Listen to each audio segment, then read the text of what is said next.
I'm not doing any of the things that I used to do. And I notice that I'm a lot happier, or I have like more of a capacity to be happy Hmm. on this med as well. But yeah, it was rough there for a little bit. My Yeah. boyfriend and I obviously fixed it after my med change. I was like, Um, oops, that was a little bit crazy. I'm sorry. But I mean, honestly, good for him because that's something that like it's hard. That's a slippery slope. Like how much you take accountability for somebody else's mental health, that's a different situation altogether. But I have those instances too with my husband where, he's not as familiar with these things that I've been living with for so long. So, and it's funny, the way that I know that medication is working is I think I don't need it anymore. And then I'm like, no, that means it's working. Like I'm always like, oh, I don't need it anymore. And then I'm like, wait, it's probably because it's working.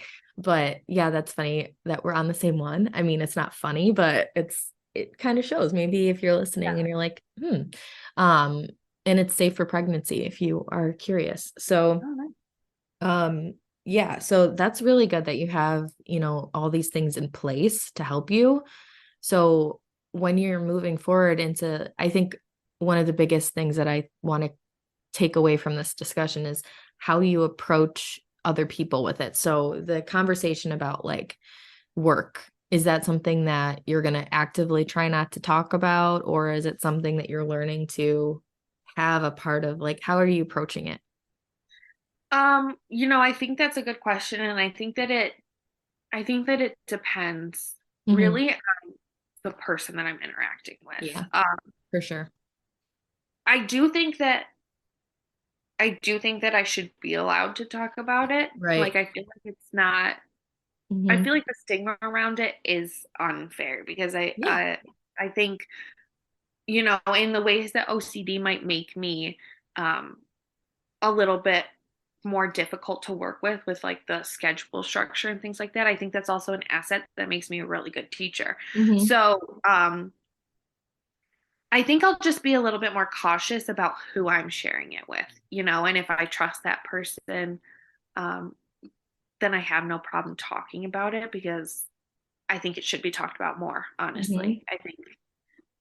I don't think that mental health is something that should be like, oh, hush, hush, like we don't talk about it. Yeah. I think it should absolutely be talked about it because, if someone came to me and said that they were struggling with something, um, that would only have me approach them with more kindness and understanding and compassion. Like where, if someone was having an episode of like a depression and like they weren't for example, like if my co-teacher was having a really hard time with something and was depressed and just like not really doing as well with her job lately, instead of being like, what are you doing? Like, why are you behaving like this? If I knew that that's something she was struggling with, I would be like, all right, I get you're going through something. Like, let me just step up um, and take on that extra role that you aren't able to do right now. And like, how can we help you get to Hmm. where you were before? So that's how I would react to it, but I know not everyone's like that. I know people hear certain things and they're like, oh, she's crazy. Hmm. And that's not Yeah. how it is. So I do think that I learned a lesson in that I will be a little bit more cautious of who I share it with, but I also think that I disagree that that's how it should be at Yeah, the that same wasn't fair. Yeah. Yeah. Yeah. So Um, that was my actual next question is like, how would you recommend that somebody supports somebody going through either anxiety, depression, like anything that you're going through, or just mental illness in general? Like, how do you find the best way to support you is? um when I'm going through anxiety and depression and things like that, I I don't always want to explain it to people. Hmm.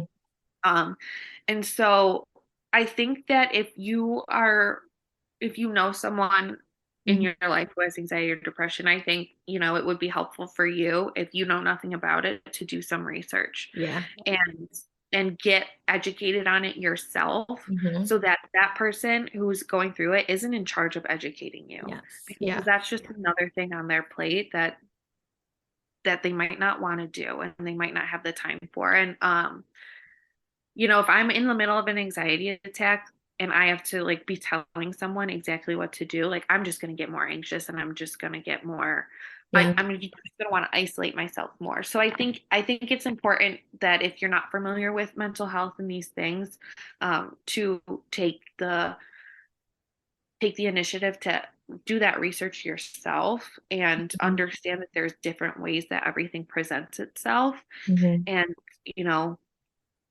just become familiar with like breathing techniques and things like that, because those are helpful in any situation. And just approach depression and anxiety with compassion rather than like annoyance and things like that. But Mm-hmm. I'm really strong on the do your own research, Mm-hmm. um, because it's not their responsibility Yeah, to. it's just that applies to so many places in life. It's like more labor for the person that's already like struggling. So, yeah, that's really good advice. I wouldn't have even thought to say that, but it's something that really is helpful. And as far as like if you're concerned about somebody, what do you think is the appropriate thing to do? Because I think that everybody might have a different opinion of this, but for example, if like somebody you're close with, you're like, they're struggling, but I don't want to say like you have something wrong with you. Like, how would Right. you say, how would you recommend that anybody listening, if they have somebody in their life who they think maybe needs help, what would you appreciate that Yeah. they do? So that one's a little bit tough too, because I Hmm. think everyone reacts to it For differently. sure. Yeah. So what I would personally do is, um, I would probably just have a sit down with Yeah. the person I was worried about and say, like, hey, I noticed that you've been kind of acting like this a little bit. Um, and like I'm a little bit worried about you, that Hmm. like you're not Hmm. really acting like the same.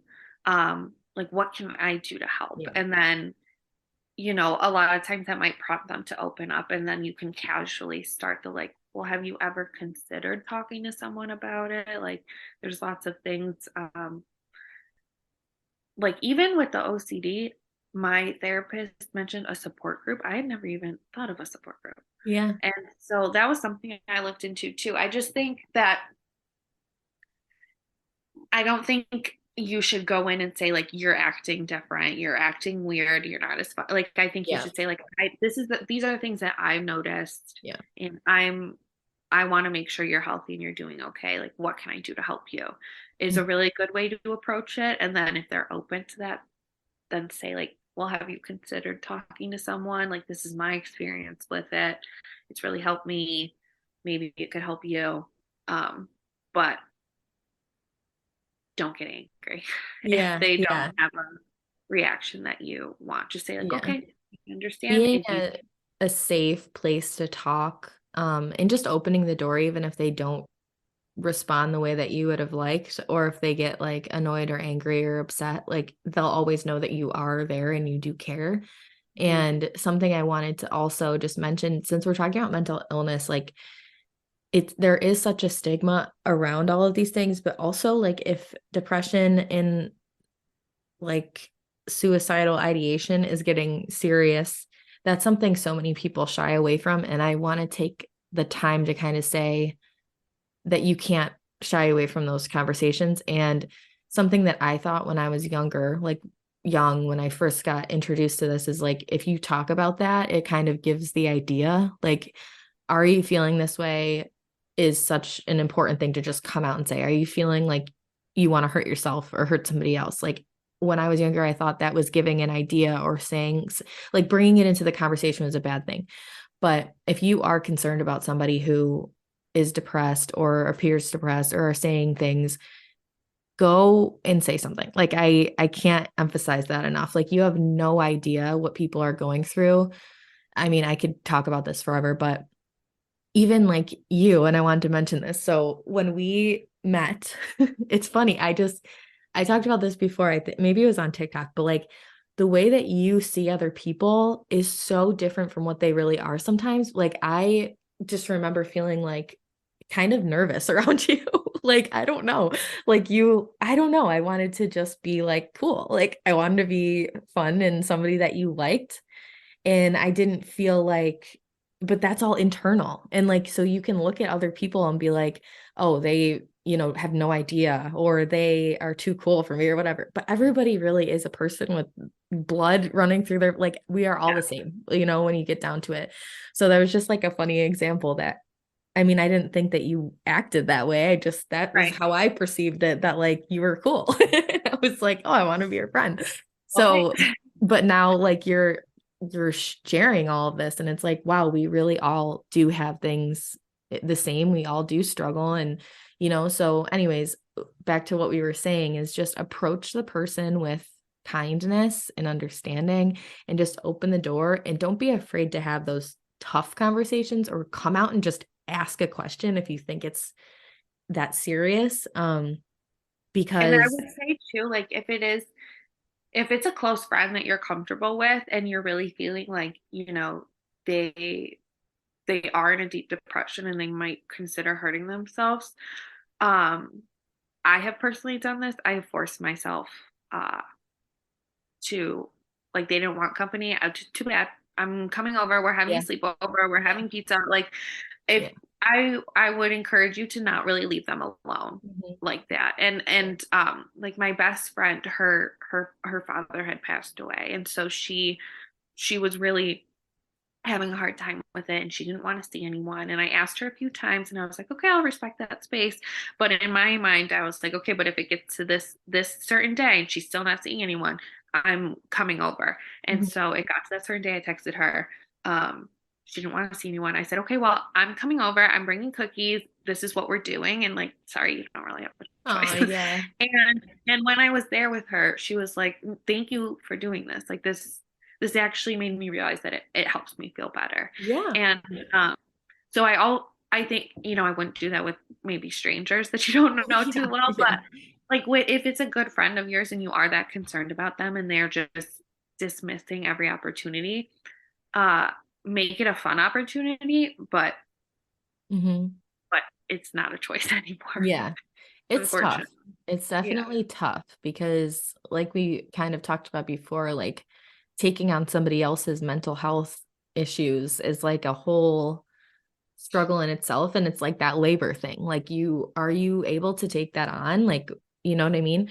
But I think the people in your life who you love, we do have a responsibility to be there for them. And if we really can't like take that on, we need to do something and, you know, help them in some way, connect them with a therapist or contact their parents or their significant other because it is really serious. And if anything can show us, it's all these people we've lost in the last couple of years who on the outside, I mean, none of us know these people really, but like, for example, Twitch, like that dancer who Right. took his life, it's like you have no idea. So, and I'm sure his family were very supportive. So you just never know, and And Robin anything can make a Williams, for difference. example, Yes. is a great Yes. comedian. Yeah. And he was really struggling. So anyways, if you are the one that's struggling, always reach out, and people do care, even if you don't think they do, they do. Um, how would you like, let's just leave off on a positive note. How do you feel that you're on medication and you're in all the right things? Like, do you feel hopeful and like you are able to do anything that you want to do, or are you still working on stuff? How are you feeling right now? I'm feeling really great, honestly. Good. And especially looking at like where I was at this time last year, like without really being on medication or just starting my journey with medication, I can look back and see how far I've come, and I can see how much medication has helped me. Um, I'm not afraid of being in at family dinners or in social Yeah. situations where they're doing anymore. Like I know that I can do those things and I don't have to volunteer myself to sit out of those things. And I I'm feeling really hopeful. And part of me is like, dang, I could have been living like this a long time Yeah, ago, right. but Hmm. but I'm happy to be where I am now, and I think that there's a lot of brightness ahead for me. Yeah, that's great to hear. I'm so happy. And I'm so thankful that you